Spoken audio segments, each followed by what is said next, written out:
What if I told you that one of India's most popular investments is quietly making millions of families poorer every single year? And the people losing money don't even realize it's happening because on paper, their balance is going up. Meet Sharma Ji. He is a smart, hard-working man who has spent the last 30 years saving money for his family's future. If you ask Sharma Ji to invest in the stock market, his blood pressure instantly goes up. Mutual funds? He thinks it's pure gambling. Real estate? Too much headache. Instead, Sharma Ji takes every single rupee he earns and puts it directly into a bank's fixed deposit. For decades, the humble FD has been treated like the safest bet in every Indian household.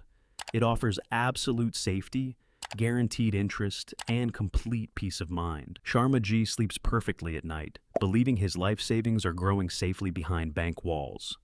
But while he sleeps, a silent thief is stepping into the room and robbing him in broad daylight.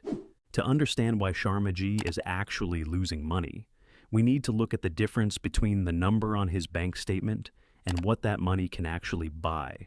Let's look at the math. SBI or HDFC might offer you 6.5 to 7% on your FD right now. Sounds great, right? But out in the real world, the cost of regular things like groceries, school fees, medical care, and fuel is rising by about 6.5% every single year.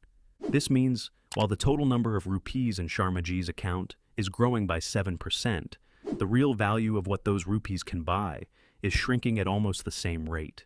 His actual real-world profit is a tiny 0.5%. The money isn't creating wealth, it's barely keeping its head above water. But wait, it gets worse. Enter the tax trap. A lot of Indian families forget that the interest you earn from a fixed deposit isn't tax-free. In fact, it gets added directly to your regular income and gets taxed according to your tax bracket. If Sharma Ji falls into the 30% tax slab, then his 7% interest falls to around 5% after taxes. Now do the final math. 5% return minus 6.5% inflation equals minus 1.5%. Without realizing it, Sharma Ji is paying the bank a penalty just to store his money. His guaranteed safety is guaranteeing that he loses value over the long run. So, why are our families still so deeply obsessed with this system? It's not because they don't understand math. It's because of generational psychology. Our parents and grandparents lived through times of extreme market crashes, financial scams, and zero social safety nets. For them, a physical piece of paper stamped by a trusted government bank meant survival. That deep need for absolute safety was passed down to us like a family tradition. And that fear wasn't wrong for their time. The financial scams of the 1980s and 1990s were real. The pain was real. But the financial world of 2026 is completely different from 1985. The tools available to protect and grow your money have changed dramatically. But the fear hasn't caught up yet. Fixed deposits are not inherently bad.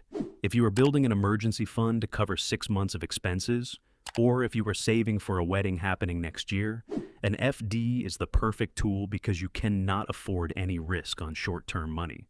But most financial advisors suggest keeping only 3 to 6 months of expenses in FD as your emergency fund, and letting everything else work harder for you in instruments that actually beat inflation over time. If you are using FDs to build your long-term wealth or fund a retirement 20 years away, you are playing a losing game. To beat the system, you have to outrun inflation. If this breakdown helped you see the math clearly, make sure you are subscribed to Daily Sense so you don't miss any important finance advice in future. I will see you in the next one.